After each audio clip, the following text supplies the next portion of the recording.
How to show up with Coca-Cola Energy. You're tired and you're thinking of canceling on your friends. Don't do it! Every time you cancel on a friend, a unicorn loses its horn and becomes a regular horse. Do you really want that on your conscience? Instead, grab an ice-cold can of Coca-Cola Energy with delicious Coke taste and reinvigorating energy. Keep the unicorns alive!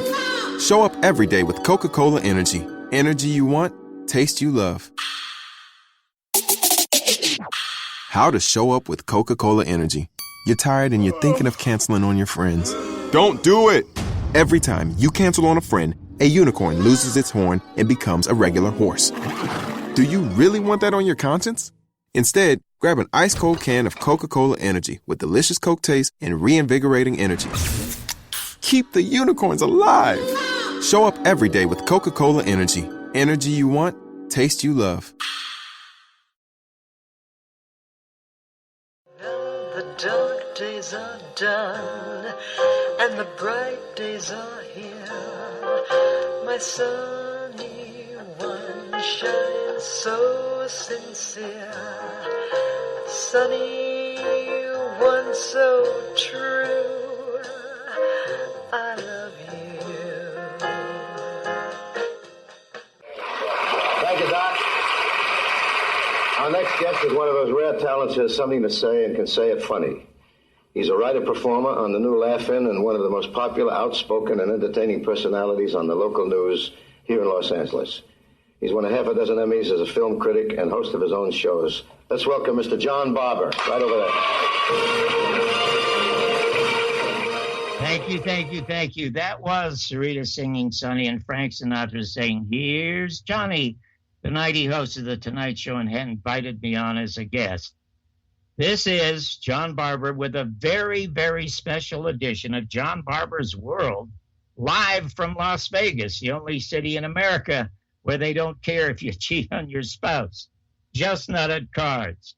The big news this week is that a bunch of sexual predators, the big guys giving us the news, are dropping like flies for unzipping theirs.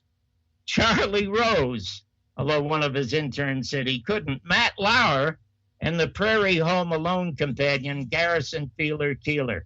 What idiots! But why is it that these guys have to go, but our sexually unrestrained politicians get to keep their jobs? Conyers, Al Frankenstein, Clinton got to stay in office, and of course currently so does our groper-in-chief. But while all this distracting, salacious, gossipy news is going on about what famous person is trying to screw what woman, not one word from the media this week about Mitch McConnell's reptilians, Republicans, wanting to pass a horrifyingly unfair tax bill that totally screws every middle-class American. But fear not, America and the world are going to be more fully informed about everything, and not from American television, but from Russian television, with my special guest's new uncensored show there.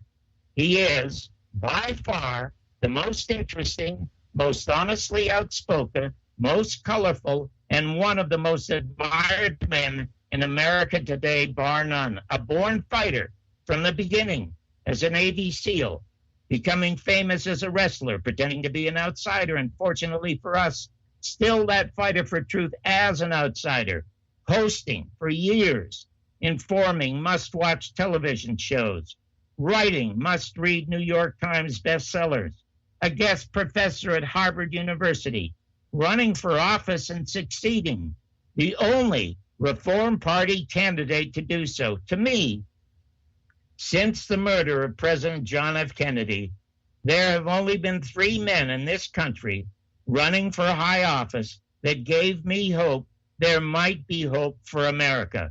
One, of course, was Ross Perot, when on his own dollar, he warned us if Clinton or Bush got into office, they'd sign NAFTA, sending our jobs overseas. His campaign and that of a worthy Ralph Nader were sabotaged, and later Nader arrested.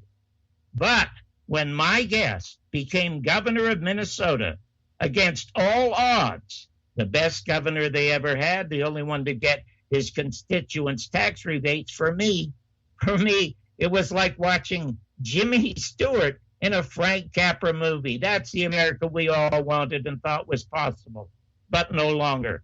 I and millions of others like me hope my guests would one day run for the White House, teaming up maybe with Bobby Kennedy Jr. or Ralph Nader to administer shock and awe to a warmongering George Bush and to overturn our fake war foreign policy. He chose instead, thankfully, to keep informing us when our media would not. His new show on Russian TV will be one of the most watched news information shows in the world. It is called The World, according to Jesse. And believe me, Jesse's world will be a much, much better one. I have waited 18 years since his election to talk to this man, a man who could be a whole chapter in John F. Kennedy's book, Profiles in Courage. Governor Jesse Ventura. Governor, thank you so much and welcome to the show. John, I don't know what to say after an introduction like that. It's hard to live up to something like that. Governor, I must tell you, you are an absolute and total inspiration. And I'm beyond thank you. I appreciate it. The problem is, though, sometimes you get in trouble for being an inspiration.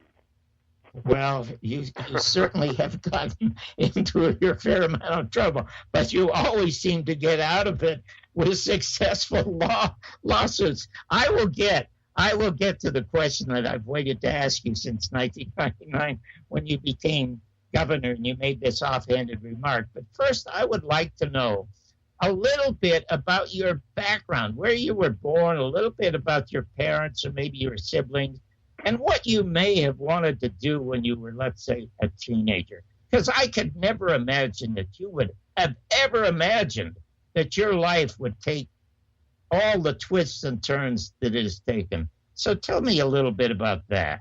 Well, first, John, let me say that I've lived my life very much following the great Yogi Berra's philosophy. When you come to a Y in the road, take it. Now, I haven't always known if I've taken the right Y, but I've taken one whenever it's presented itself to me. And then once you've taken that Y in the road, then it's just a matter of doing it to the best of your possible ability until another Y in the road comes along, and then you take that one too.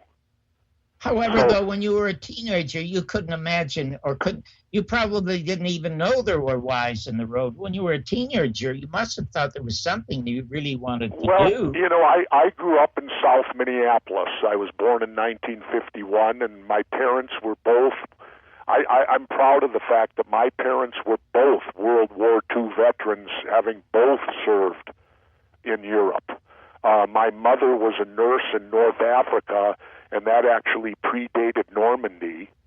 And my father ended up, he was under I think the 699th or 799th, I don't always remember the number, anti-tank division under General Patton, and he had 6 bronze battle stars, North Africa, Normandy, Battle of the Bulge, Remagen Bridge, Anzio, and Berlin, and survived. Is this background part of the reason that you joined the Navy SEALs? Well, no. In fact, my father, when I was growing up, then I grew up as a teenager, and of course, I was a teenager during the rebellious 60s, so I got to experience a major change that took place in America at a time when I was at my most impressionable years. You know, age 13 through about 20. You know, you get a big impression on life during those years I found in my life. And my father was opposed to the Vietnam War before the hippies were.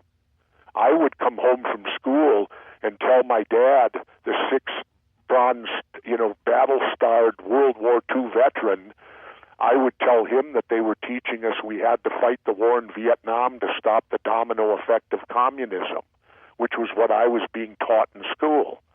My old man looked at me and started laughing. He said, "That's what they're teaching you in school?" And I said, "Yeah." He said, "That's the biggest bunch of bull crap I've ever heard." He used a different term. But he said, that's the biggest bunch of BS I've ever heard in my life. He said, that war's being fought because somebody's making big money.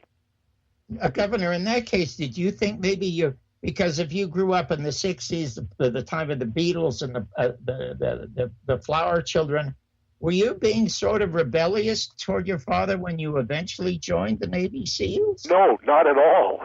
Not at all. I was never rebellious to my father. We just had spirited talks. That was life in our house. You know, and my mother actually outranked him. He was a sergeant, she was a lieutenant. So there'd be times I'd come home and my dad had warned me, he'd say, boy, you better watch out, the lieutenant's on the warpath today. Well, we're going to get to something in a minute about when you became a wrestler, because I think that your birth name is just an absolutely beautiful name. It almost sounds Greek or Slovakian or something. I want to get to why you changed it when you became a wrestler. But if you were born in 1951, you were about 12 or 13 when John Kennedy was killed. Did you have any thoughts at all about that? Oh, absolutely. I mean, I remember it like yesterday. It's still vivid in my mind. We were in junior high school. And it came out over the intercom that to go immediately back to our home rooms in the middle of the day that Friday in the morning. We were sent back to our home rooms, and then it was announced to us that there had been an assassination attempt on President Kennedy and that school was closing and you were to go immediately home. And I'll tell you, that's probably the only time in my entire school history where kids went immediately home. Because when we chatted last week on the phone, you said a couple of interesting things. You mentioned that. Then, of course, you mentioned that, you know, you were into the Beatles and music and into girls and sort of let it pass. But then you said something really, really interesting, and that is when you became a wrestler, and wrestler became national so that you had to travel a lot. That is when you sort of by accident began to learn more about the murder of John Kennedy. Could you expand on that for me? Sure. Well, what happened, what you're explaining is, you know, after Kennedy was killed, and I watched him get shot by Jack Ruby right on national television, as the whole world did. But, you know, you're 13 years old or whatever I was, 12 or 13, I don't remember anymore, 51, 63, 12 and a half, whatever I was. And you just, life goes on for you. And, of course, then the Beatles and the Rolling Stones came along, and I got distracted by music and everything of that whole 60s thing. Then I went to school. I was an athlete. I was captain of the swim team. I played on an undefeated championship football team. And when it got done with high school, I didn't know what to do, and I didn't feel like going to college, and because I had a few things there that went wrong a little bit. So I just decided to join the Navy. And because I was a swimmer, I gravitated naturally to the underwater demolition SEAL community of being a frogman Navy SEAL. And then I went through BUDS training, and I spent my time in the Navy. It's ended up 6 years, 4 active, 2 reserves. And then I got out of the Navy and hung around in California for a while and did really nothing. And then I came home, and it was there that I went to junior college at this point. I was a 23-year-old freshman. And Mark Lane was on a speaking tour, and I got to hear him that night. And all of a sudden, you mean somebody's doubting what happened to President Kennedy?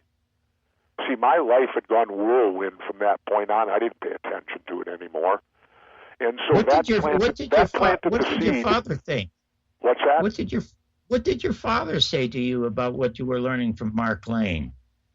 Oh, nothing really. I don't think I ever talked Kennedy with my dad extensively, to be honest. I don't know. I can't recollect that we ever got into a hard Kennedy discussion.